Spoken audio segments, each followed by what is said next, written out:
शुरू करें भाई साहब? जी जी जी, शुरू करिए आनंद जी। नमस्कार, मैं अनिरुद्ध उनियाल आज इंडिया पोस्ट द्वारा आयोजित इस कार्यक्रम में आप सभी का हार्दिक स्वागत करता हूं। आज ये हम सबका परम सौभाग्य है कि हम सबके मध्य में पिछले 40 वर्षों से मातृभूमि की सेवा में समर्पित राष्ट्रीय स्वयंसेवक संघ के प्रचारक, अखिल भारतीय गौ सेवा सह संयोजक माननीय श्री अजित प्रसाद महापात्रा जी उपस्थित हैं, जिनका केंद्र वाराणसी है। मैं श्री अजित प्रसाद महापात्रा जी का हार्दिक स्वागत करता हूं। साथ ही इस कार्यक्रम की अध्यक्षता पीजीआई चंडीगढ़ में अपनी सेवा दे रहे डॉक्टर वीरेंद्र गर्ग जी का भी मैं हार्दिक स्वागत एवं अभिनंदन करता हूं। सभी बंधु जो इस कार्यक्रम में पधारे हैं, आप सबका भी हार्दिक स्वागत एवं अभिनंदन। धन्यवाद जी।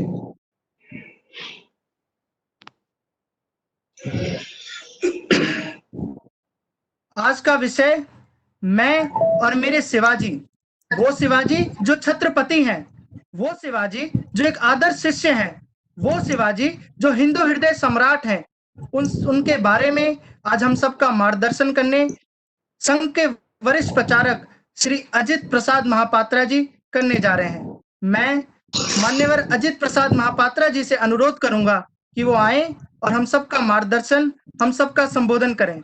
मान्यवर। श्री सुरभे नमः। सभी को सादर वंदन, सादर प्रणाम। आज हम सब लोगों ने शिवाजी महाराज जी के जीवन चरित्र के ऊपर में कुछ चर्चा करने जा रहे हैं।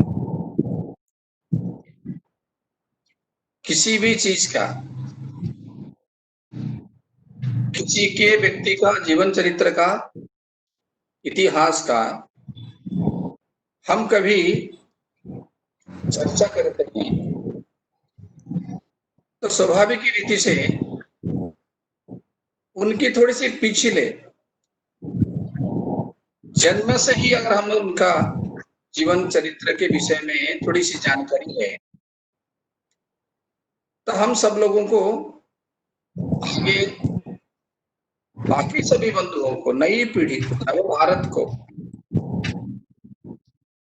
मार्गदर्शन कर सकते हैं। इस समय मेरे मन में जो भावना चल रही है, जो विचार जो मेरे मन में आ रहे हैं, उसी को सामने रखते हुए आज मैं थोड़ा सा विषय रखने की साहस कर रहा हूं।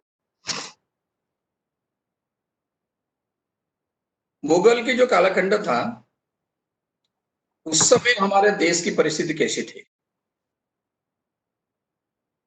उससे पहले केवल मुगल नहीं, शक, हूण, तातार, मुगल, पठान, ब्रिटिश, ये सभी हमारा देश को करीब करीब 2000 वर्ष तक शासन भी किया, कष्ट भी दिया, और जितने प्रकार का लूटना चाहिए संपदा, ये सारा लूट करके लेके गए।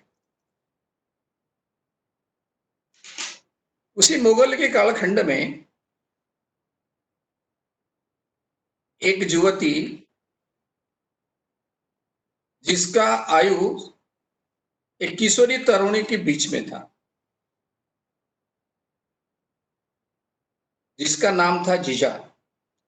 उसी के मन में एक प्रश्न आया कि जिस प्रकार का ऐसा चलता है देश के अंदर में, ना हमारा गुरुकुल सुरक्षित था, हमारे सारे विश्वविद्यालय संकट में थे, हमारे सारे मठ मंदिर जितना इसमें तोड़े जा रहे थे, नष्ट भ्रष्ट किया जा रहे थे। जहां मंदिर की अभिषेक दूध, दही, घी, पंचामृत में होता है, उस समय गौ की हत्या करके गौ के रक्त में स्नान किया जाता था। ये सारे मुगल, ये सारे पठान, आगे चल के ब्रिटिश के लोग जो है, ये सब जानते थे कि ये हिंदू लोगों को कहीं से ऊर्जा मिलता है तो ये मठ से मिलता है, मंदिर से मिलता है, ये शिक्षा अनुष्ठान से मिलता है, ये गुरुकुल से मिलता है। समाज के अंदर में जो लोग कुछ ना कुछ प्रबोधन देते हैं, इनसे मिलता है। ये आदर्श स्थान को, ये भक्ति रूपी स्थान को, ये श्रद्धा स्थल को अगर नष्ट कर दिया जाए, अपवित्र कर दिया जाए, इन समाज को, इस हिंदू को ये ऊर्जा नहीं प्राप्त होगी, तो धीरे धीरे उनकी मनोबल टूट जाएगा, हम शासन करने में सुविधा होगा। लेकिन हम जानते हैं भारतवर्ष ऐसे एक भूखंड है, ऐसा एक देश है, वहां भिन्न भिन्न समय में संकट आए, लेकिन इस संकट के बीच में कोई ना कोई दिव्यात्मा का, अवतारी पुरुष का, धर्मात्मा का या साक्षात भगवान का अवतार हुआ है। जैसे कि भगवान श्री कृष्ण ने अवतार लेते समय विषय आया, यदा यदा हि धर्मस्य ग्लानिर्भवति भारत अभ्युत्थानं मधर्मस्य तदात्मनः परित्रणाय साधूनां विनाशाय च दुष्कृतं धर्म संस्थापनार्थाय संभवामि। जेबे जेबे इस प्रकार का श्रद्धा स्थल, धर्म स्थल, धर्म का, संस्कृति का नाश होगा, कष्ट होगा, उस समय में अवतार लूंगा। तो उसी प्रकार का कालखंड में सहारा कौन था, हम सब लोगों को संभालने वाला कौन था, उसके बारे में आज हम चर्चा कर रहे हैं।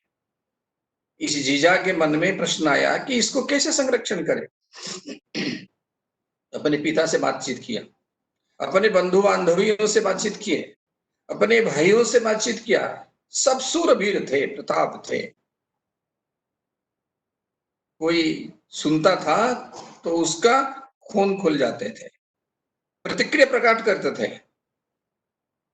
जब जीजा ने बोलते थे चलो कुछ करो, तो सब मुख मोड़ करके चले जाते। कारण क्या था? ये सारा शक्ति, सामर्थ्य, पुरुषार्थ, ये सभी इस मुगलों का चरणों में समर्पित था। अपने देश को उनके हाथ में अपने शक्ति दे करके पराधीन करवा दिए थे। उसी कालखंड में इनके मन में एक दृढ़ संकल्प हो, किसी देश से ये सारा वायुमंडल को परिवर्तन करना। उनके विवाह के समय उनको पूछे गए, विवाह करेंगे? बिल्कुल, विवाह तो करना ही था। लेकिन एक उनके मन के जो प्रश्न था वो क्या था कि मेरी भावना को, मेरे भाव को, मेरे विचार को जो सम्मानित कर सकता है, ऐसे योद्धा को मैं शादी करूंगी। शादी हो गई। उनके ध्यान में या प्रचंड साहस, ये बहुत बड़े विद्वान भी थे और प्रचंड साहसी भी थे, लेकिन दुर्भाग्य से वो संभावना भी कम हो गई। जीजा के मन में आया कि ये कोई मेरे को सहयोग करने वाले नहीं है। ये शून्य से ब्रह्मांड तैयार करने का जो मैंने संकल्प लिया है, मेरे को ही करनी। अपने कुलदेवी भवानी माँ के सामने खड़ी होकर के बोली, माँ मेरे को ऐसे एक संतान दो, मैं जिसको मेरे भावना के अनुसार तैयार कर सकूं। माँ ने इस भक्ति के, इस विश्वास का, इस समर्पण का कदर करते हुए आशीर्वाद दिया। जीजा ने गर्भवती हुई। जैसे जीजा को पता चला कि मेरे गर्भ में संतान है, तो उन्होंने फिर से कुलदेवी के सामने खड़े होकर के बोली, माँ मेरे को इतना शक्ति दो कि मेरे पुत्र को मैं तैयार कर सकूं, दूसरा किसका नजर न लगे। तो माता का आशीर्वाद हुए, संतान जन्म हुआ 1630 में। 1612 से लेकर 1627 तक का जो कालखंड था, 12वीं शताब्दी से 16 शताब्दी तक, ये भयंकर अवस्था था भारतवर्ष में। 30 को शिवा का जन्म होता है। जीजा माता ने शिवा से शिवाजी महाराज में परिवर्तन करते हैं। हम लोग भी देखते हैं कि युवक युवतियां शादी करते हैं, हमारे परिवार में भी शादी करते हैं, विवाह करते हैं। जो संतान पैदा होते हैं, आज भी जो संतान जन्म लेते हैं, तो क्या जीजा जिस प्रकार का अपने मातृत्व को लाभ करने के लिए, पुत्र संतान की प्राप्ति करने के लिए ईश्वर की प्रार्थना की, देवी की प्रार्थना की, भवानी माँ को प्रार्थना की, कुल देवी की प्रार्थना की, क्या हम सब लोगों ने इस प्रकार का संतान जो कि समाज के लिए, केवल परिवार के लिए नहीं, परिवार के उत्थान, परिवार के सब प्रकार का जागरण का कार्यक्रम और अपने गांव की, अपने देश की, अपने समाज की, अपने इस संस्कृति के रक्षण के लिए ऐसा मेरे को एक संतान भगवान दो, ऐसा क्या प्रार्थना करते हुए संतान प्राप्ति करते हैं। इसे ध्यान में आता है, इस पहले ये नव दंपति जो पिता बनने वाले हैं, माता बनने वाली है, इसके बारे में सोचते नहीं है। जैसा भाव ऐसा ही आगे चल करके चलता है। कहते हैं कि जिस प्रकार का अन्न हम खाते हैं उस प्रकार का तन, ये शरीर बनता है। जैसे शरीर बनता है उस प्रकार मन तैयार होता है। अगर मन शुद्ध पुत्र पवित्र है, स्वाभाविक ढंग से विचार भी ठीक होता है और अपने हाथ से कार्य भी बहुत अच्छे होते हैं। जीजा ने जिस समय माता बनी, जीजा माता बनी, तो उनके मन के अंदर भी भावना था। तो जो भावना वही सारा शिवाजी के मन के अंदर में यह विचार आए। हम जानते हैं जब गर्भवती होती है माता, तो उस समय पूछते हैं कि तुम्हारा कोई आकांक्षा, इच्छा है। साधारणतः स्वाभाविक पूछते हैं, तुमको लड्डू खाना है क्या, कुछ आम खाना है क्या, कोई चीज खाने की तो इच्छा है क्या। ऐसे ही जीजा माता को, माता बनने वाली थी, जीजा को उसके सखी ने पूछे, तुम्हारे मन में कोई इच्छा है क्या, कुछ खाने पीने की इच्छा है तो बताओ, मैं व्यवस्था करूंगी। तो क्या उत्तर देती है, इस उत्तर से हमको ध्यान में आ जाएगा कि शिवाजी के ये सामर्थ्य, शिवाजी का जो स्वरूप किसे बना। तो जीजा ने स्वाभाविक ढंग से उस समय सहज सरल उत्तर दिया कि मेरे को इच्छा हो रही कि मेरा 18 हाथ हो, 18 हाथ में 18 प्रकार का अस्त्र रहे और उसको लेकर मैं बाहर जाऊं और जितने सारे विदर्भ है सबको समाप्त कर दूं। हम अभिमन्यु के कहानी जानते हैं। अभिमन्यु के कहानी में क्या आता है कि चक्रव्यूह जिस समय भेद करने का विषय आता है, उस समय अभिमन्यु सभी बड़ों को बताता है कि मैं अंदर तो चले जाऊंगा लेकिन बाहर आना कठिन है। सब लोग बोलते हैं, युधिष्ठिर बोलते हैं, भीम बोलते हैं, अर्जुन उस समय बाहर गए थे, श्री कृष्ण उनको ले गए थे और दूसरे युद्ध में थे। अभिमन्यु को पूछे कि तुमको कैसे मालूम पड़ा ना, जिस समय मैंने गर्भ में था उस समय मेरे पिताजी अर्जुन ने माता को चक्रव्यूह भेद के बारे में बता रहे थे। दुर्भाग्य से बाहर निकलने का जो प्रयोग है उसको मैंने सुन नहीं पाया, कि मां सो गई। तो अभिमन्यु को इस विषय से हमको क्या मिलता है, हमको ये मिलता है कि मातृ गर्भ के अंदर में जो बच्चा रहता है तो मां जैसे सोचती है ऐसे ही उसके निर्माण होते हैं। तो जीजा ने क्या सोचा कि मेरा 18 हाथ चाहिए, मेरे को 18 प्रकार के अस्त्र चाहिए, जिसमें जाके जिस प्रकार का अभी मुगलों का आक्रमण चल रहा है, 4 प्रकार का चारों तरफ स्थितियां बिगड़ी हुई, इसको ठीक करूंगे मैं। और आखिर में मेरी इच्छा है कि विशाल सिंहासन में बैठ करके मैं भारत को भ्रमण करूं, राष्ट्र भ्रमण करूं। उन्होंने महाराष्ट्र भ्रमण करने के लिए नहीं बताया।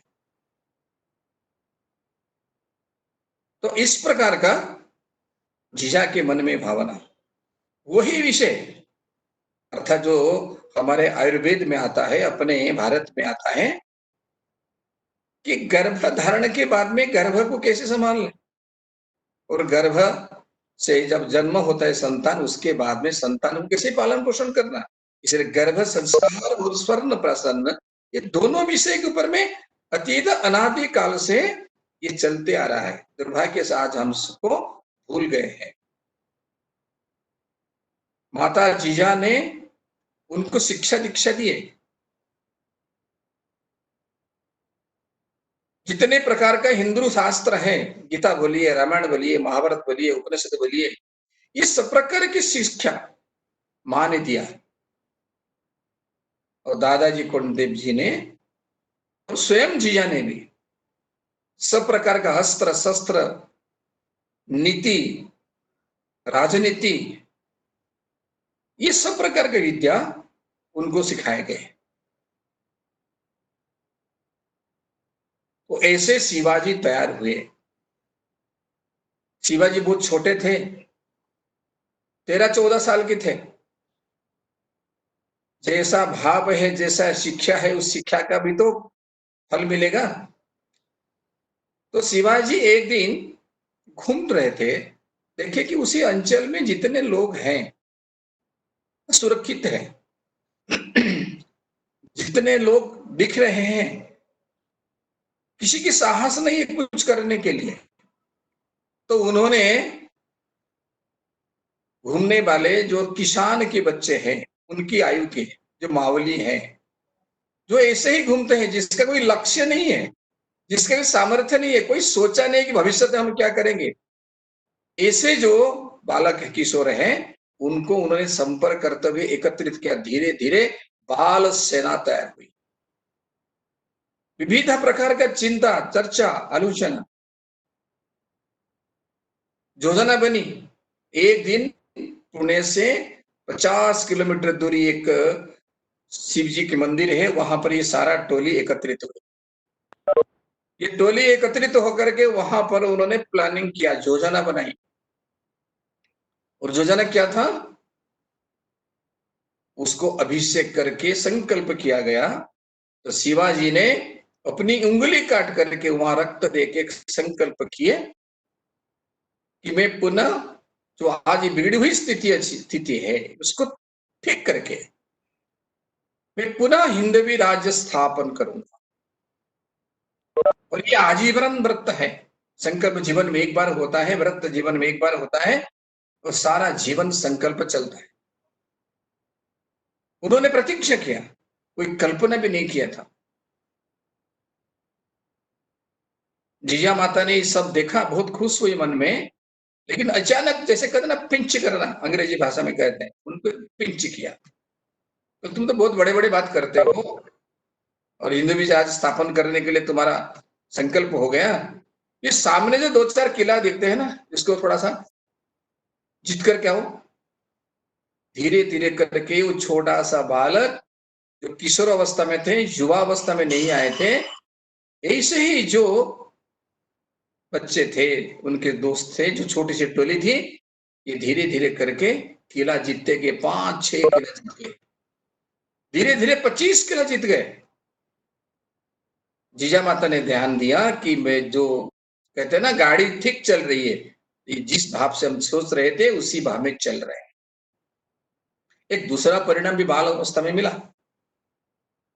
उस समय जो मुगल की राज्य चल रहा था, उस समय उत्तर में शाहजहां थे, बीजापुर में आदिल शाह था, गोलकुंडा में कुतुब शाह था, डेक्कन एरिया का स्थिति ऐसे थी जो दक्षिण कहते हैं।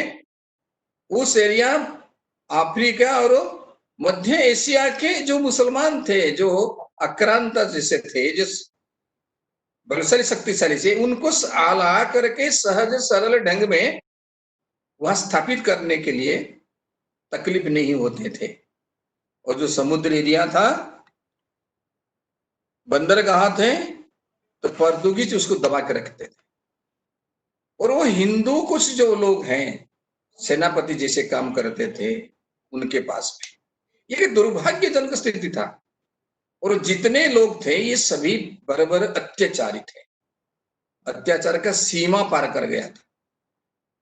उसी अवस्था में आदिल शाह को मिलने के लिए शाहजी भोंसले लेकर गए शिवाजी को। शिवाजी महाराज बने नहीं थे। ऐसा था कि हिंदू कभी महाराज बन नहीं सकता, राजा बन नहीं सकता, वो जागीरदार बन सकता है, छोटे राजा बन करके वो सेवा कर सकता है मुगलों का, मुसलमानों का, लेकिन खुद नहीं बन सकता। ऐसे वातावरण था। राम सिंह, जसवंत सिंह, मान सिंह बड़े बड़े व्यक्तित्व थे, लेकिन ये राजा नहीं बन पाए।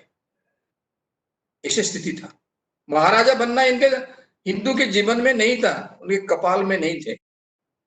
उसी अवस्था में, उसी समय शिवा जाता है, रास्ता में देखते हैं एक गाय को पकड़ करके एक कसाई ले जाता है काटने के लिए।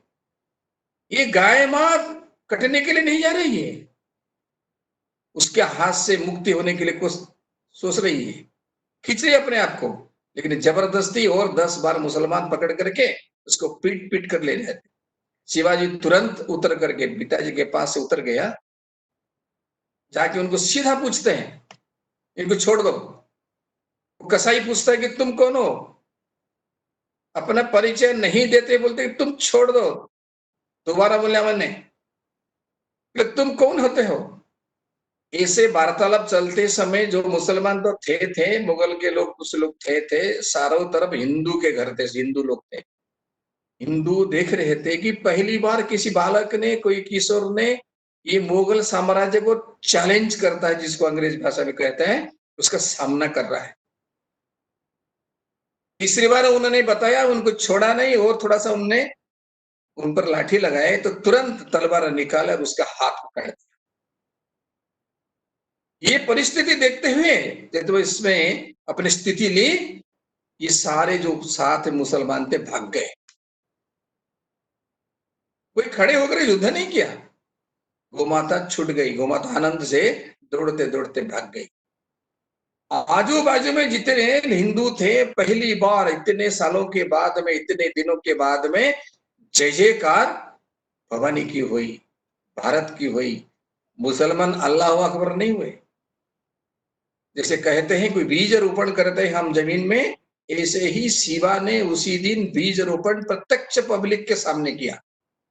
और उसका बीज रोपण उन्होंने तो शिव जी को जो रक्त दे के अभिषेक किया था, वहां से कर ही लिया था। आदिल शाह के पास जाते हैं, वहां पर जाने के बाद सब सलाम करते हैं, पिता सलाम करते हैं, लेकिन पुत्र नहीं करता। पिताजी बोलते करो, उंगली करते हैं, नहीं करता है, ऐसे ही खड़े रहता है, सीना तान के खड़े रहता है। जो शिक्षा उसको मिला है, जो मिली है शिक्षा, तो सीखे परिणाम तो मिलेगा ना। उन्होंने सोचते हैं कि दिन आएगा, तुम आज ऊपर बैठे हो, नीचे में खड़ा हूं, तो दिन आएगा मैं ऊपर खड़ा रहूंगा, वहां सिंहासन बैठूंगा और तुम नीचे सिर झुका के खड़े रहोगे। अब सोच लीजिए, बाल्य अवस्था में, किशोर अवस्था में इस प्रकार का सोचना, तो उसकी पढ़ाई लिखाई, उसकी प्रशिक्षण किसी ढंग से हुई है। वहां से वापिस आते हैं और पिताजी कहते हैं कि नहीं नहीं, बच्चा है, छोटा है, सीखा नहीं है अकेले। आदिल शाह कहता है ठीक है ले जाओ, जब ये सीख जाएगा तब लेके आना है। पहली बार कोई छोटा सा बालक, पहली बार कोई इनको चैलेंज किया। वापिस आते हैं, धीरे धीरे एक के बाद गढ़ जीतना शुरू करते हैं। एक क्षेत्र चुनते हैं, जिस क्षेत्र में थोड़ा सा, जैसे भारत एक क्षेत्र है, चारों तरफ समुद्र है और एक तरफ उत्तर में हिमालय है, एक नेचुरल बाउंड्री जिसको कहते हैं। इसे प्राकृतिक, थोड़ा कष्ट से, भय से थोड़ा दूर होना चाहिए, सहज से। ये मुगल सेना वहां पर नहीं आ सकता, इस वजह स्थान चुनता है। स्थान कैसा होता है? जहां पानी का अभाव है, जमीन फटी हुई है, जंगल पहाड़ की घेरा है, जो किले हैं वो भी ठीक ढंग से नहीं है, उजड़ गए आधा। तो ऐसे स्थान में वो चुनते हैं। चुना तो चुना, संकट के क्षेत्र चुना और बाद में संपूर्ण परिवर्तित करते हैं। वहीं से लड़ाई होती है धीरे धीरे। तोरन की दुर्ग, चकोन की दुर्ग, कुंडन की दुर्ग, आगे चल करके कल्याण, थाने, भिमंडी, ये जीतते चले जाते हैं अपने 400-500 की सेना से, सैनिक से धीरे धीरे 2000-5000 तक बढ़ाते चलते हैं, हिंदू जुड़ते जाते हैं। ऐसे परिस्थिति में आदिल शाह का, बाकी जितने भी मुसलमान लोग थे, आप इनको सम्राट कह सकते हैं, इस सभी के मन के अंदर में एक भय थोड़ा सा भी था और प्रतिक्रिया भी हुए। शाहजी के बंदी बनाया गया। कूटनीति देखिए, राजनीति देखिए, किस प्रकार नीति देखिए। तो जिस क्षेत्र में शिवाजी थे, वो क्षेत्र धीरे धीरे मुगल के लिए संकट हो रहा था, अपने कब्जा में ले गए थे। तो शाहजहां के जब आप इधर आएंगे ना, तो इसमें क्या सहायता नहीं चाहिए? तो दोनों के अंदर बातचीत हुई, आदिल शाह से लेकर दिल्ली तक खबर पहुंची और पिताजी को मुक्ति किया गया। तो पिताजी को मुक्ति करते समय पिताजी को पूछे, बताए कि शिवाजी को समझाओ, कैसा उत्तर देते हैं? मन परिवर्तन होता है पिताजी का। उत्तर देते हैं कि आजकल शिवाजी मेरे, जिसको अंग्रेजी भाषा में कंट्रोल कहते हैं ना, मेरे कंट्रोल में नहीं है। तो पिताजी भी अपने हाथ से विषय को निकाल देते हैं। पिताजी भी सुरक्षित है, माताजी भी सुरक्षित है। इसी दृष्टि से सारा ध्यान शिवाजी के ऊपर केंद्रित हो गया, सारा मुगल जितने थे। तो इस प्रकार का स्थिति में योजना बनती है कि इनको कैसे किया जाए। कुछ ऐसे सामंतों को भेजते हैं, सभी का चर्चा करने की समय कम है अपने पास में, इसलिए बड़े बड़े विषय को थोड़ा हम लेते हैं। ऐसे पराक्रम, ऐसे विजेता का स्थिति को देख करके आदिल शाह के दरबार में बेगम पर्दे के पीछे खड़े होते हैं। सबसे बड़ी जो थे कमेंट, एक तिखा कमेंट किया, क्या उसको बांध करके लेके आने में शक्ति नहीं है किसके पास में? तो इस प्रकार का चर्चा में कहते हैं कि अफजल खां वहां खड़े होता है और अफजल खां बताते हैं कि मैं उनको जिंदा या मुर्दा में लेके आता हूं। लेकिन जाते से जो हमको ध्यान देने वाले विषय इसके अंदर है, जाते समय करता क्या है, 1.5 लाख के आसपास सेना लेके तो गया, लेकिन 63 अपने बेगम को, पत्नियों को उन्होंने हत्या करके निकला। हत्या क्यों करते हैं? कि मन के अंदर में भय है, मन के अंदर में ऐसा स्थिति है, निराश अवस्था है, अगर मैं जाऊंगा तो वापिस आऊंगा, कोई गारंटी नहीं है। हम कह नहीं सकते वापिस आ सकते। शिवाजी को समझना कठिन है। निकलते समय इस प्रकार का स्थिति है, अपने बेगम का हत्या करके, पत्नियों की हत्या करके वो निकलता है, संकल्पक निकलता है कि कैसे वैसे पकड़ के लेके आऊं। लेकिन सीधा युद्ध नहीं करता है, जहां जहां अपने श्रद्धा स्थली, श्रद्धा के सबको तोड़ता है, मंदिर को तोड़ता है। भवानी माँ की जो कुल मंदिर है उसको भी तोड़ दिया उन्होंने, पंढरपुर को तोड़ दिया उन्होंने। जहां श्रद्धा शिवाजी का है, जीजा का है, संपूर्ण हिंदू का है। गौ को हत्या किया, गौ ब्राह्मण रक्षक कहते हैं ना शिवाजी को, उनको भी हत्या किया। माता भगिन को अत्याचार कर लूटा। जिस क्षेत्र में गए उस क्षेत्र में तहलका मचा के गया कि शिवाजी नीचे उतर जाए। लेकिन शिवाजी महाराज जानते थे, धीरे धीरे धीरे धीरे पीछे जाते हुए प्रतापगढ़ दुर्ग में रुके। मां कहती है कि मेरे को ये जो 32 दांत वाला छागल है उसका सिर चाहिए। लोग आकर बोलते हैं कि देखिए इस प्रकार का अत्याचार कर रहा है, ये इतने कष्ट देता है, तो आप चुप है। शिवाजी कोई उत्तर नहीं देते हैं। बाद में पत्र के बाद पत्र लिखते जाते हैं, चाचा जी मैं भय कर गया, मैं डर गया, इस प्रकार का स्थितियां बनाते हैं। धीरे धीरे धीरे धीरे अफजल खान के मस्तिष्क के ऊपर प्रभाव आता है। वो चाहते हैं कि ऊपर पहाड़ तक आ जाए। तो अफजल खां को पता चला कि सही में वो डर गए हैं, इस प्रकार का उनको अनुभव हुए। फिर भी तो उसके मन के अंदर में था ही, ले जाना है उसको पकड़ करके। 7 फुट से ज्यादा लंबाई, कहते हैं कि 7.5 फुट के आसपास, राक्षस से चेहरा, एक एक दो दो बकरी को खा जाने वाला इतना बड़ा व्यक्ति। वो सोचा कि मेरा जो बाहुबल है, मैं उसी में से उसको दबोच लूंगा, तो पकड़ के ले जाऊंगा। छोटा सा 1.5 गुना लंबा शिवाजी से अफजल खां था, क्रूर था, नृशंस था। ऐसे वातावरण आ कि नहीं 10-12 लोग साथ में लेके आएंगे, कहा 1.5 लाख है 10-12 लोग। बाद में शिवाजी कहते हैं कि नहीं नहीं, मैं इतना, चाचा जी मैं इतना डर गया हूं कि मैं तो पूरा आत्मसमर्पण करने के लिए तैयार हूं, लेकिन आप लेके आएंगे तो मुझे बहुत भय लग रहा है।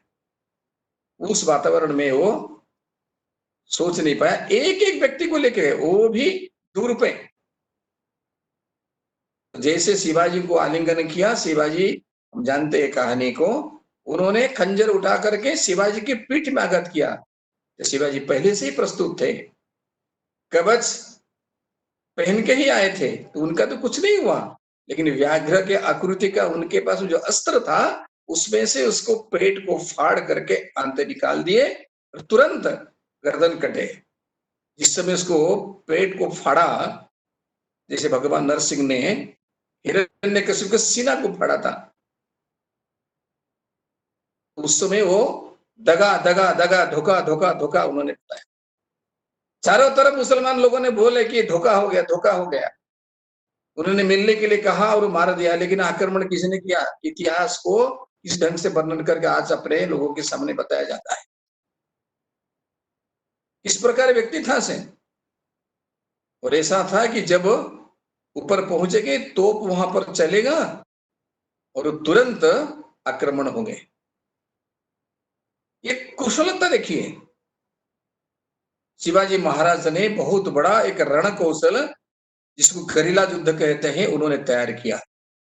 ये पृथ्वी के देने वाले विषय हैं, विश्व को एक नया पद्धति उन्होंने दिया। शत्रु को कैसा, बलशाली शत्रु को कैसा परास्त किया जाए। सारा मुगल लोगों ने तिरस्कार किया। जो हिंदू लोगों ने भी मुगल के साथ में थे, बड़े बड़े लोग प्रतापी, उन्होंने भी तिरस्कार किया। कहा शिवाजी तुमने धोखा दिया, क्योंकि नहीं देना चाहिए, तुमसे तो अलग कुछ आशा था।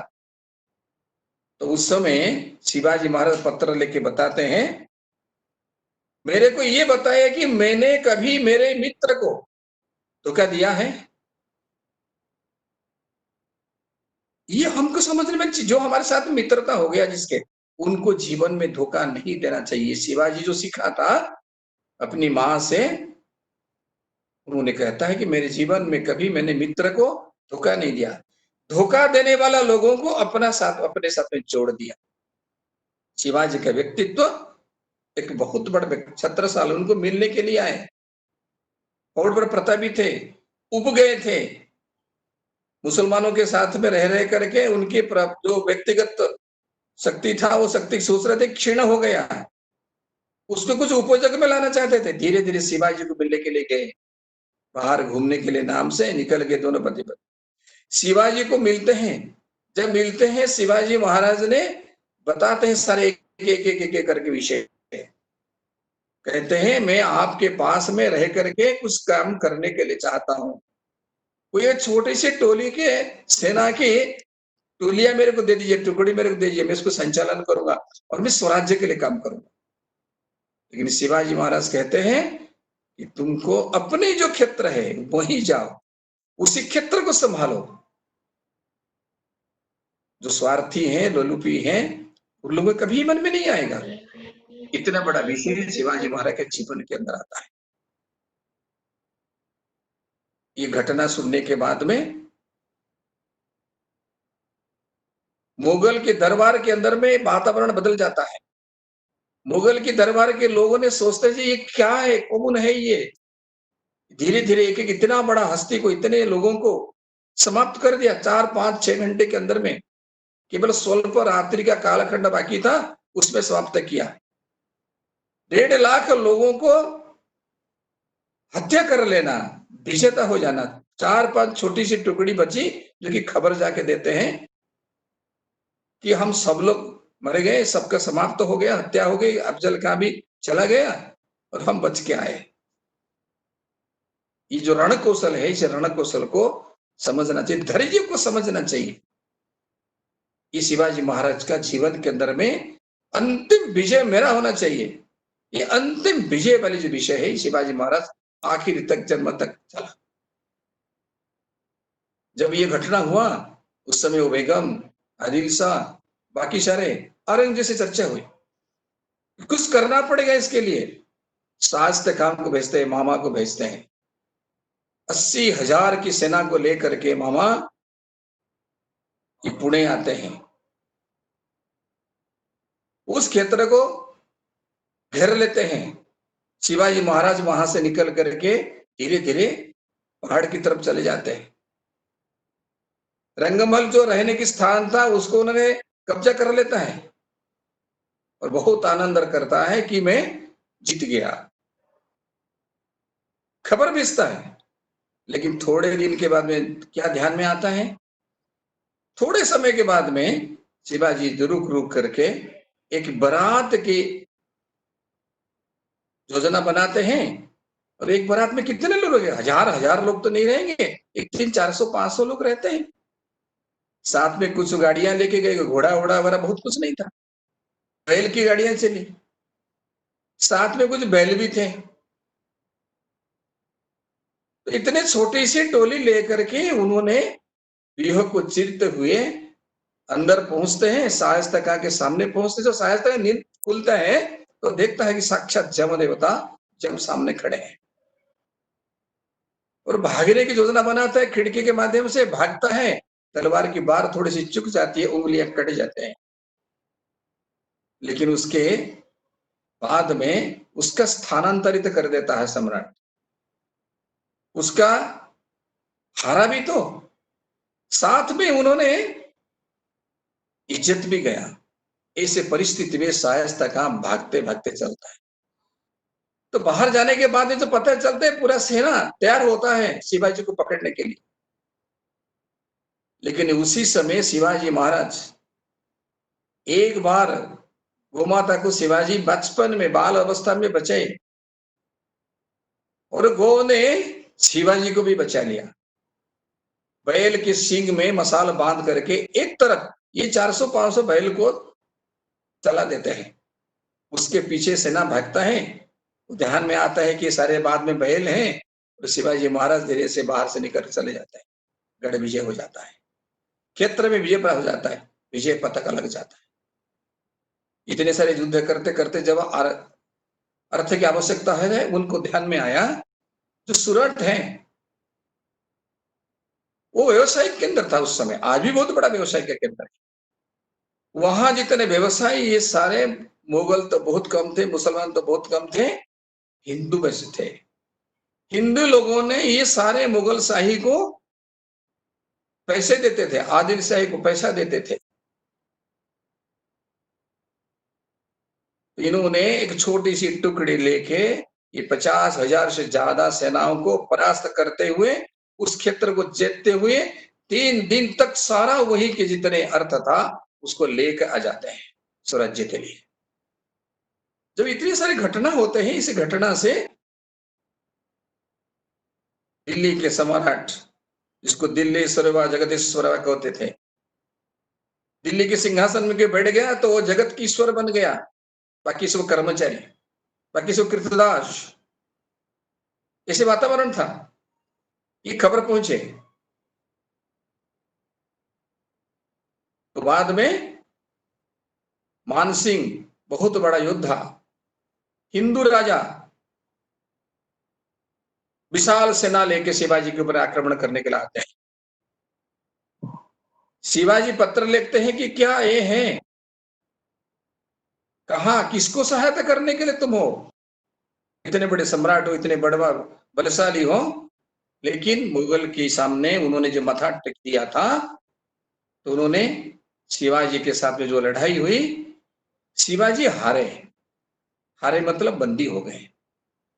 बंदी होने बाद में जब वो मुगल दरबार में लेके गए, बाद में इनको पता चला, कुछ लोग चर्चा भी कर रहे थे कि अभी शिवाजी को पकड़ लिए, इनको यहीं कहीं कुछ ना कुछ नौकरी दे के उसको रखेंगे। लेकिन उनको क्या किया गया? नजरबंदी, गृहबंदी कर दिया गया, आगरा में ले गए।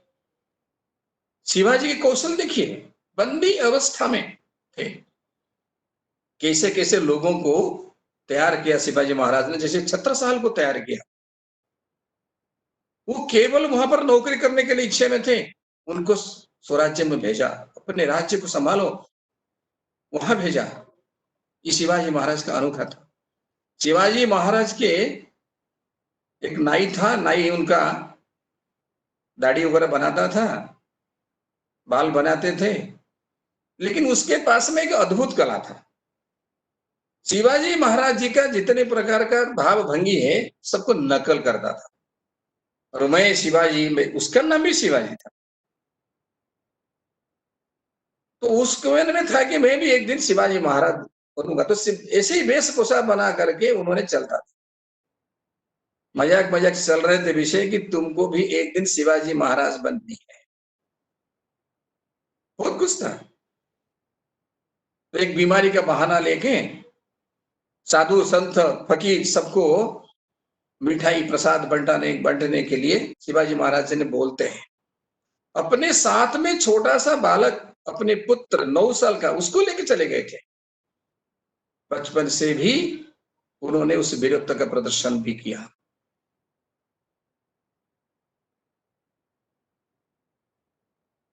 एक दिन एक श्रमिक के वेश में, काम करने वाले वेश में वहां से निकल करके चले गए। वहां से चले जाते हैं और उसको बुलाते हैं, तुमको एक दिन शिवाजी बनना है ना, बनो। उसके मन में कितनी प्रकार का प्रेरणा देखिए, मना नहीं करता, वो जानता था कि निश्चित रूप से मृत्यु है, हत्या मेरी हो जाएगी। लेकिन शिवाजी महाराज बनता है, पकड़ में आते हैं तो कौन है? शिवाजी है, मैं महाराज हूं, ध्यान में आता है, मृत्यु होती है, शिवाजी महाराज निकल के चले जाते हैं। काशी होते हुए, पुरी होते हुए, गया होते हुए रायगढ़ में पहुंच जाते हैं और अपना विजय पताका, जिस समय संधि हुए उस समय उनको 23 जिला और 5 लाख मुद्रा उस समय देनी पड़ी थी। लेकिन बाद में उन्होंने 40 जिला किला जीत करके आ गए। ये सारे धन संपदा जीत करके आ गए, उनके विभव से संपदा लेके आ गए।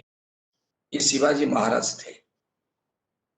4 किले, 4 किला और 2000 सेना से उन्होंने कार्य प्रारंभ किए थे। कहते हैं आखिर तक उन्होंने 360 से 400 किला जीत लिया और 1 लाख तक सेना तय कर लिए थे। ये शिवाजी महाराज हैं। अनेक मुसलमान भी शिवाजी के जो अत्यंत निकटतम टोली थी उस सेना के अंदर भी थे। एक धर्म रक्षक शिवाजी थे। तो उस समय गागा भट्ट को ध्यान में आया, काशी से विद्वान पुरुष,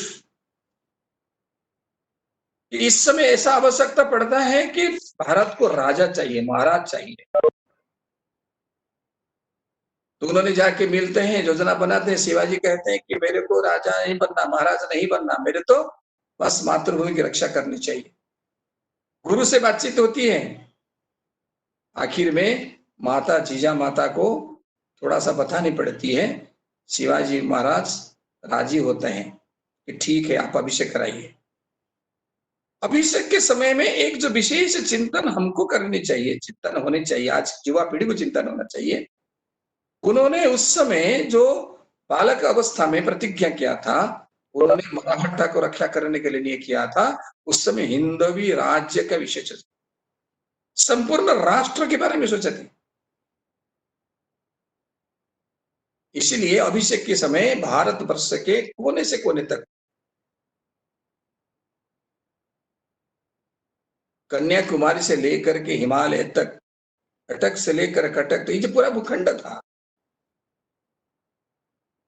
बंगाल से लेकर समुद्र तक, ये जो क्षेत्र था पूरा, उसी क्षेत्र से जितने तीर्थ स्थान, जितने पवित्र स्थान हम मानते हैं, ये सारे पवित्र स्थान का मिट्टी आए थे। और जितने नदी थे, सभी नदियों की जल वहां आए थे। इसका अर्थ क्या है? इस संपूर्ण भारत वर्ष के जितने राजा थे, छोटे छोटे प्रदेश था, सभी शिवाजी के राज्याभिषेक के समय पर आए। पंडितों के वेद उच्चारण के माध्यम से ये सभी लोगों के बीच में उनके अभिषेक होते हैं। और छत्रपति शिवाजी महाराज, अभी हमारा हिंदू साम्राज्य दिवस आ रहा है, स्थापना होता है, प्रतिज्ञा होती है, इसे हमारे शिवाजी महाराज थे। और शिवाजी महाराज इतने केवल युद्ध करते तो नहीं थे, एक सुशासक भी थे। धर्म की संस्कृति की रक्षा उन्होंने किया। लेकिन ऐसा भी समय आया है कि शिवाजी महाराज जी ने बिना युद्ध किए हुए अपने जो प्रभाव है, उस प्रभाव से प्रभावित करके भी जीता। एक बूंद भी रक्त नहीं गिरे। उसका कहानी श्री शैलम यात्रा में हम सुनने को मिलता है। शिवाजी महाराज जी राज्याभिषेक के बाद में, आजकल जो हैदराबाद है ना, वो हैदराबाद पहले नहीं था। उसका जो मूल नाम है भाग्यनगर है। भाग्यलक्ष्मी माता और भाग्यम्मा, इनके कारण ही ये धीरे भाग्यनगर का नाम था। धीरे धीरे इसी खंडित हो गया। गोलकुंडा दुर्ग के बारे में मैं बता रहा था। गोलकुंडा दुर्ग के हैदराबाद में आजकल आप जाएंगे तो जरूर घूमने के लिए जाना, देखने के लिए जाना। थोड़े दूर से उन्होंने खबर भेजा, साथ में कोई 1 लाख सेना भी लेके नहीं गए थे, छोटी सी टुकड़ी लेके गए थे। और कहाँ गए? श्री शैलम मल्लिकार्जुन का दर्शन करने के लिए निकले। तो रास्ता में खबर दिया गोलकुंडा के सुल्तान को कि मैं थोड़ा सा विश्राम करना चाहता हूं। उनको साहस नहीं हुए उनको बंद करने के लिए, कुछ नहीं बोल पाए। वार्ता लेके जाने वाला व्यक्ति वार्ता देके वापिस आ गया।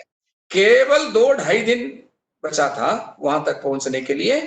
तो शिवाजी महाराज जी खबर देते हैं कि मैं एक इच्छा प्रकट करते हैं कि मैं हर दिन सवेरे भगवान सूर्य को प्रार्थना करता हूं, अर्घ्य देता हूं। उसके बाद में मेरी भवानी माँ को, कुलदेवी की आरती करता हूं, पूजा अर्चन करता हूं।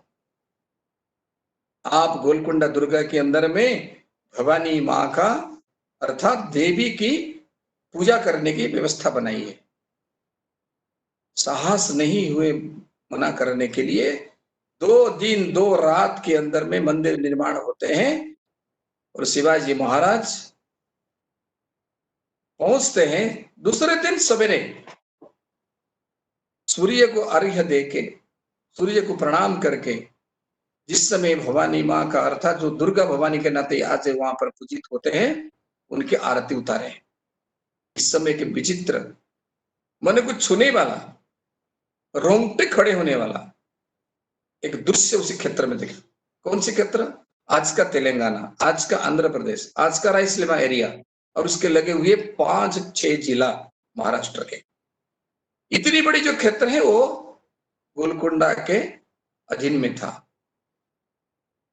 उसी दिन, जिस दिन आरती उतरे, उसी दिन उस क्षेत्र में जितने मंदिर थे, मठ के अंदर हो या बाहर में हो, गांव के अंदर हो या शहर में हो, ये सभी मंदिर में आरती उतारे गए, जो कि वर्षों से बंद था।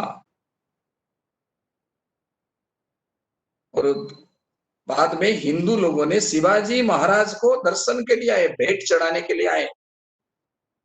उसी दिन के पहले दिन तक जो भी हिंदू आता था उसको पकड़ के लेके आते थे, चाहे फांसी, चाहे तुरंत हत्या, चाहे जेल में डालना। अत्यंत अपमानित अवस्था में था।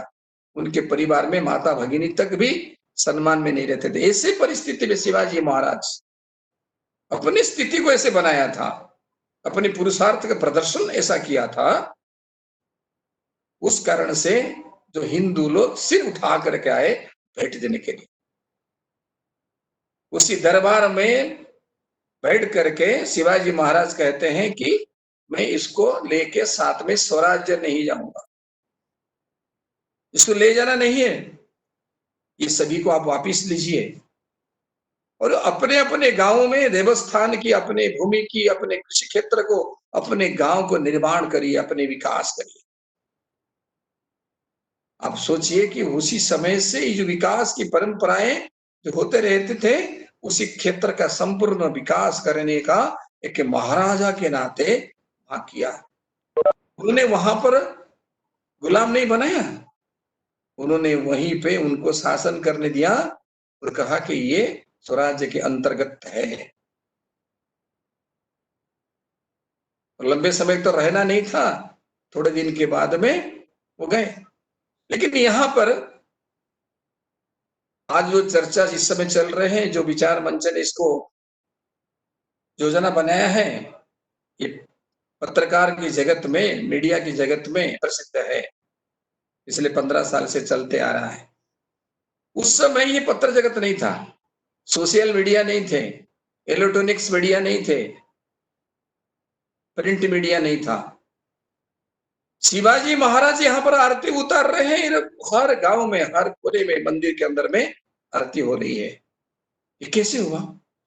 ये जो संपर्क करना, ये संवाद पहुंचाना, ये जो अत्यंत व्यवस्था था और अत्यंत विश्वास था। एक व्यक्ति कहीं भी इसका आवाज भी नहीं किया, उसको भी अवहेलना नहीं किया या नहीं माना, ऐसा भी एक भी उदाहरण नहीं है। जैसे अफजल खां की सेना को हत्या करने के लिए घंटों तक जंगल के अंदर में शिवाजी की सेना छुपे थे, कहीं भी थोड़ा सा भी आवाज नहीं किया जिसमें कि पता चल जाए। तो उनके प्रति केवल नहीं, ये समाज के प्रति, देश के प्रति, संस्कृति के प्रति, शिवाजी महाराज के प्रति ये सब मन के समर्पण था, ये अनुशासन था। ये लोगों के बीच में, सेना के बीच में शिवाजी महाराज ने तैयार किया। शिवाजी महाराज श्रीशैलम यात्रा करते हैं, जैसे वो श्रीशैलम क्षेत्र में पैर रखते हैं, उनको प्रज्ञा जाता है। आज वहां आप जाएंगे, वहां एक विशाल सेवा क्षेत्र खड़े हैं, वह चंचू जनजाति के लोग बहुत रहते हैं। उसी क्षेत्र में वो जो लोग ब्रिटिश को घुसने नहीं दिया था, ये सारे वनवासी अंचल के लोग हैं। उसी क्षेत्र में ये मल्लिकार्जुन ज्योतिर्लिंग है और एक सौभाग्य में वहां उसी परिसर में जो शक्तिपीठ कहते हैं, 52 शक्तिपीठ, एक शक्तिपीठ वहां है भ्रमरी अम्मा, जो भ्रमर स्थान कहते हैं ना, वो हिस्सा वहां गिरा था, भ्रमर अम्मा ऐसे कहते हैं। तो अभिषेक के बाद में माता के सामने जाके प्रणाम करते हैं, दर्शनालय से रहते हैं। दर्शन नहीं मिलता ऐसा लगा तो अपने शीश काट के वहां समर्पण करने के लिए जाता है। मन में वैराग्य था, तो वहां की जो सेना थे, बाकी लोग थे, उनको थोड़ा रोके, थोड़ा सा रुक गए, वातावरण देख के खड़ग वहां पर समर्पित कर दे, ऐसा कहते हैं। एक बार भवानी माने तो खड़ग उनको धरा पकड़ाया था, दिया था समर्पण इनके देखते हुए। तो वहां इनके समर्पण देखते हुए एक विचित्रता समर्पण था, वैराग्य की भाव था, आत्मा का खुद को समाप्त करने के लिए भाव था। कहते हैं माँ के आविर्भाव होते हैं, अपने कुलदेवी के रूप में दर्शन करते हुए खड़ग उठाकर उसका हाथ में थमा देते हैं।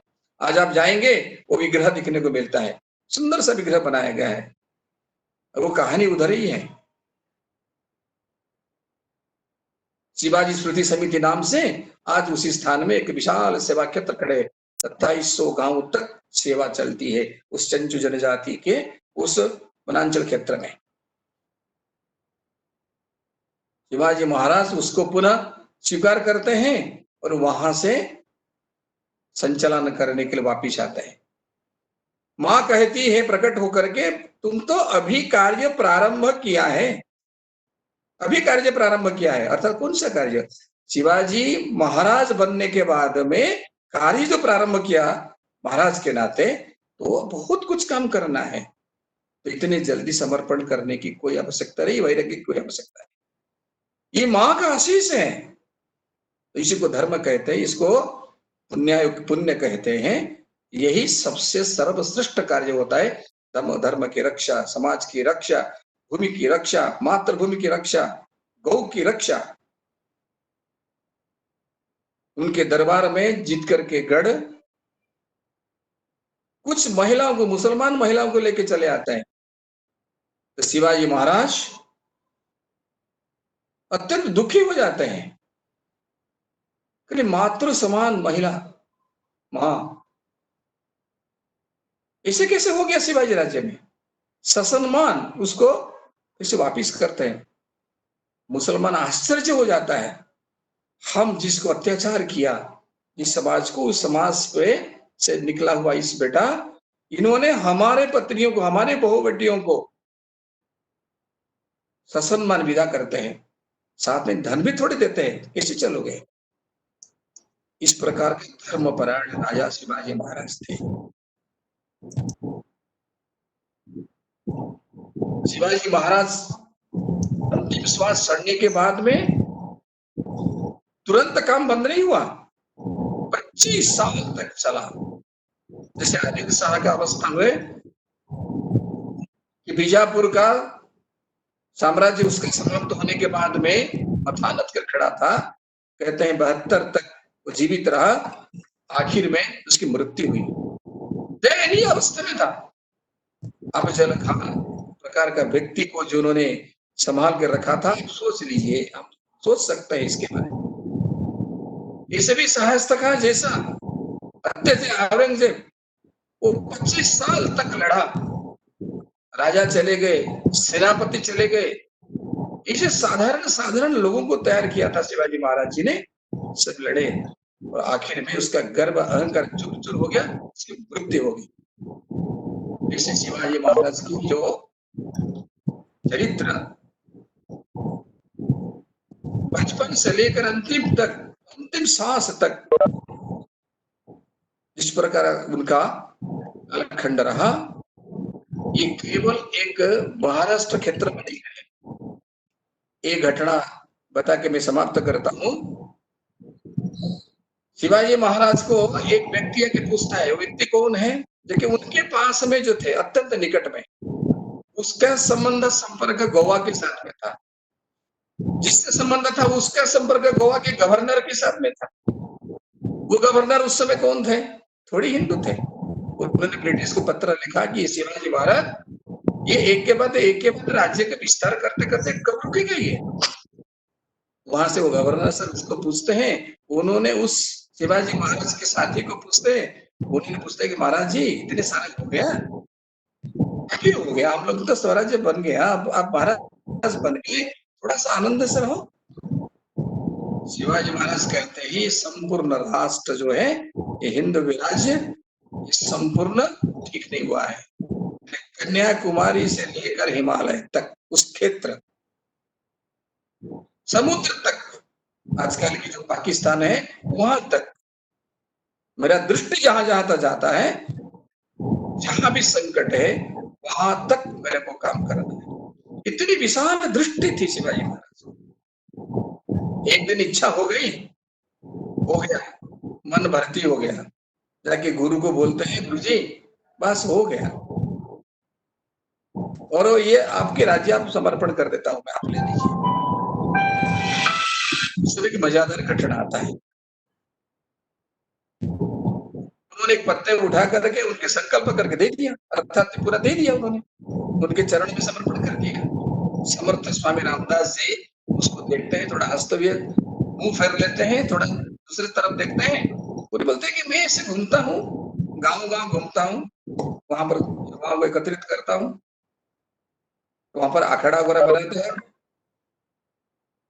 मन में ऐसा आया, एक बार घूम करके मैं थक गया, पत्थर के ऊपर बैठा था पहाड़ के ऊपर में, तो मैंने मेरे प्रभु को, श्री राम जी को मैंने स्मरण किया।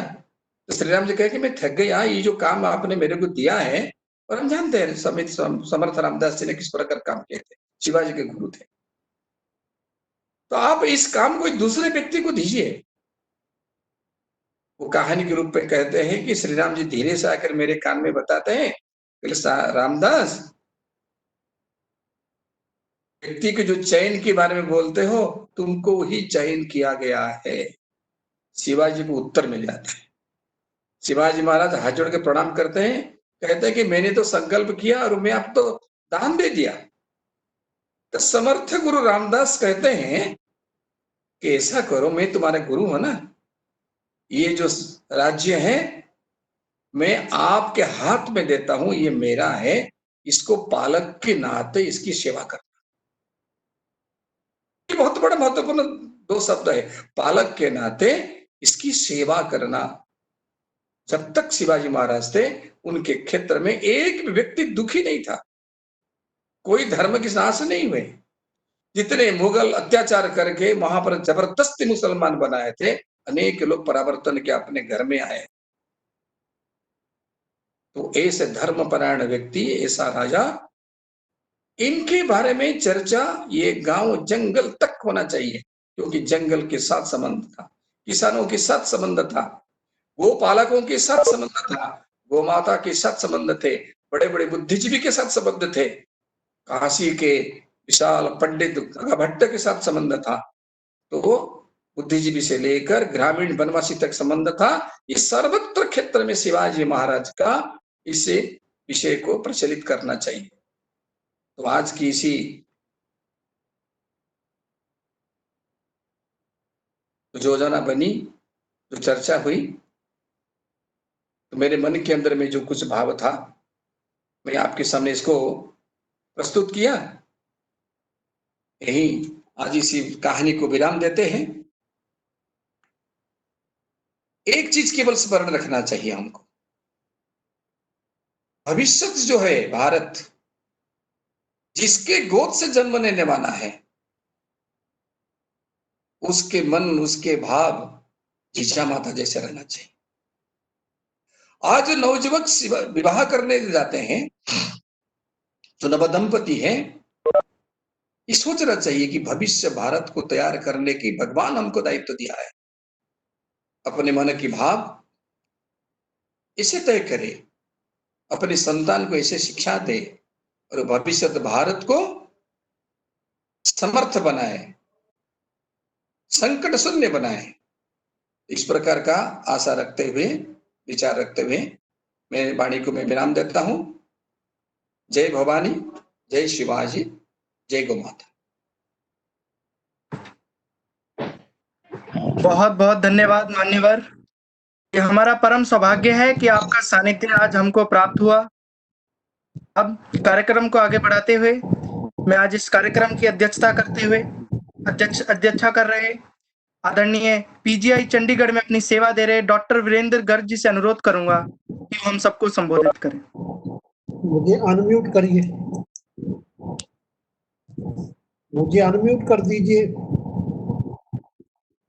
आवाज आ रही है जी आपकी? जी आ रही है आवाज। जी जी जी जी आवाज आ रही है आपकी। नमस्कार जी। सबसे पहले तो मैं भाई साहब का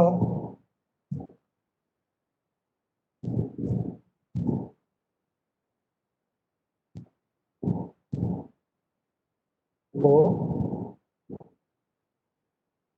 भाई साहब आ रही है, जी बोलिए डॉक्टर साहब। श्री अजीत प्रसाद जी महापात्रा जी का धन्यवाद करना चाहूँगा। उन्होंने इतने विस्तार से हमें शिवाजी के जीवन के बारे में, उस कालखंड के बारे में बताया। मैं जी डेली पोस्ट प्रदीप तिवारी जी को, मनोज जोशी जी को, अनूप दुनियाल जी को, इन सबको भी बधाई देता हूँ कि हिंदू साम्राज्य दिवस के इस हफ्ते में इस चर्चा का आयोजन किया। क्योंकि देखिए, शिवाजी के जीवन के बारे में जैसा माननीय महापात्रा जी ने भी बताया और जैसे हम लोग भौतिकों में सुनते हैं और पढ़ते हैं, तो शिवाजी महाराज का सबसे बड़ा कार्य था वो हिंदू समाज को आत्मविस्मृति से जगाकर विदेशी दासता के विरुद्ध खड़ा करने का था। आज 350 वर्षों के बाद लगभग वही स्थिति फिर से बन गई है।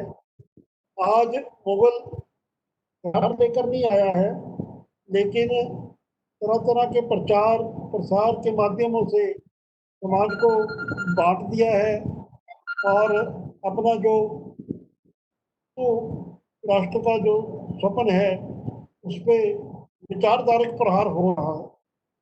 तो आज शिवाजी महाराज को हमारी सच्ची श्रद्धांजलि यही होगी, जैसा कि उनके गुणों के बारे में, उनके संघर्ष के बारे में माने महापात्रा जी ने बड़े विस्तार से बताया, तो उनके जीवन से प्रेरणा लेते हुए जो हिंदू पद पातशाही की स्थापना उन्होंने 1678 में करी थी, वो उनके सपने को दोबारा से भारत भूमि में साकार करना और उनके सपनों के भारत का निर्माण करना, ये हम सबका ध्येय होना चाहिए। इसमें हम सबका समय लगना चाहिए, इसमें सबके साधन लगने चाहिए, इस सब में हम सबका तन मन धन लगना चाहिए। और इसी कड़ी में आज के इस कार्यक्रम का जो सारा पहला हुआ है, ये बहुत ही अति श्लाघा जो कार्य है। तो हम सब लोग ऐसे ही अपने अपने स्थान पे कोरोना से लड़ते हुए जो हमारा हिंदू राष्ट्र के प्रति हमारी निष्ठा है, ऐसे विचार चर्चाएं चलती रहनी चाहिए। और ऐसे जो भी लॉकडाउन के पीरियड में संभव है वो हम सब शिवज यही सबकी शक्ति होगी कि हम उनके सपनों का जो हिंदू राष्ट्र है उसका निर्माण करें।